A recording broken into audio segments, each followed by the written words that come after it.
And my goal is Yeah. constantly to bring in people that are doing things at a much higher level. Yeah. I, Oh yeah, I you don't want want to be you don't want to be the top of the top. No, way. no, Yeah. no, that I don't want to be the big fish. And that was another thing with EXP too, that I considered is they have a lot of big fish there. Mhm. And I want to be a little fish in a big pond. Like that's Yeah. great. And so Yeah. I want to constantly making sure that I'm surrounding myself and also attracting people that are doing better than me. It raises your level of thinking to a higher, you're a higher level of thinking, right? You've got to do that or we just get stagnant. Absolutely. Oh, that's so good. And someone's learning from somebody else. Like Exactly. somebody's on someone else's shoulders. You know, Mhm. they've Oh, for sure. they've had to learn from someone. You know, you don't just wake up and be the number one person and Right. in the Yeah. company. It didn't happen. It doesn't happen There's overnight. there's no such thing as If that does exist, I'd love to. Yeah, I'd love to figure anyone out how would to be do that.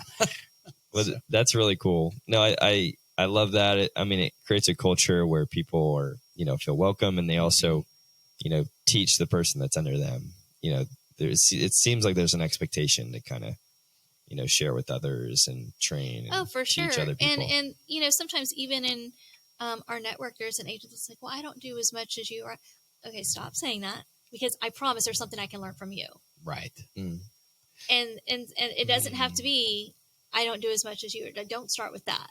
Mhm. I can learn something from you. I promise. You have your For sure. experiences. You did a really cool job before you were in real estate.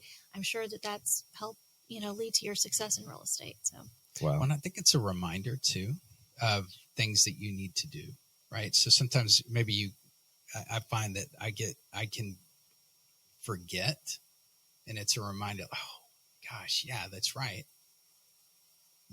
That person helped me see things and holes in my business that perhaps I just wasn't paying attention to, or I just kind of glossed over. But I'm like, ooh, yeah, I need to take care of that piece. So that sharpening, right? It can come from anywhere at any person at any level. So yeah, you could have a newer agent that's killing it in open houses. Maybe they've only closed 2 sales, but they're having 50 people at their open houses. What are they doing? And as I mentioned earlier, I'm approaching 40 this year, and videos. I want to go to that 20-year-old that's killing it in videos. What do I need to do? Just start at the very beginning. Yeah. What do I need to do? What do I do? So again, it's not all just about sales. We can all learn from each other, and that's where you get to build community. right on. So true. Wait, I love it. Let's shift into the Raving Fans experience, because Steve and I really appreciate how you have thought through the client experience and celebrating with your client all the way through the process, right? So could you just share with us just some of your ideas on that? That would be great. Yeah. So my goal at the end of every transaction is not just to get a review. My goal is to have a raving fan for life. And by creating that, it's how can I make this an experience to where they will never allow anyone that they know, that they're friends with, that they're related to ever use any other realtor. And so I'm not just, helping them with a transaction. I'm not just providing a service. I'm providing an experience. Beautiful. And my goal is to also let them know by the end of the transaction that I don't just sell houses. You need a plumber. You need anything with the home, anything with local, because we have people moving here from out of state all the time. Mm-hmm. I've had clients that say, hey, who do you get your hair done with? Where do you go to the spa? That has nothing to do with real estate, but I still want to be their resource. Yes. And so that's my goal with every really anyone I talk to. Even if we don't work a transaction together, I want you to know you can reach out, and I want to be your local resource for everything and anything.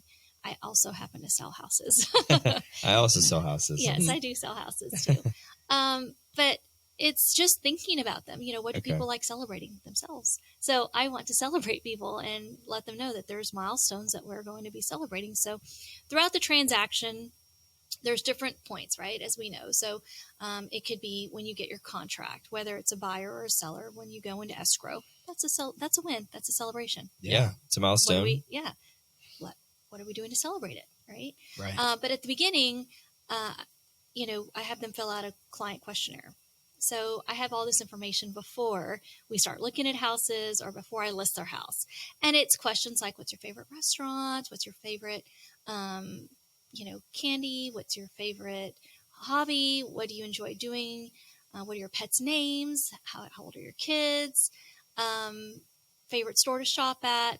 Things like that. So I've got all these questions that are about themselves that they get to me. So throughout the transaction, when there's a win, we're going to celebrate. And I have that already. I have that information available of where they like to shop, what they like to eat, what they like to drink, what they do for fun. And so, I can bring that in at any time. Yeah. And then, of course, there's, appraisal. We are clear to close. Every time there's a win, there's something that we can do. And I think oftentimes clients get burnt out, right, throughout the transaction. Yes. Oh my gosh, especially if we fall out of contract, which we've seen quite a bit. Yeah. And oh my gosh, we're doing this again. Still celebrate those wins. So I don't wait till we get to the closing table. In fact, I very rarely bring a gift to the closing table. Every now and then I'll bring something, but I very rarely bring something to the closing table because I'm going to, one, not give them something else to have to move because chances are they're about to move, right? And two, I want to follow up with them in a few weeks. How's everything going? What can I help you with? Don't forget that homestead exemption. Don't forget to do the, so I'm following up with them on all those things, and it gives me an opportunity to stop by, drop off a gift, see how they're doing, see if they're getting settled. And then I also like to host housewarming parties for my clients. So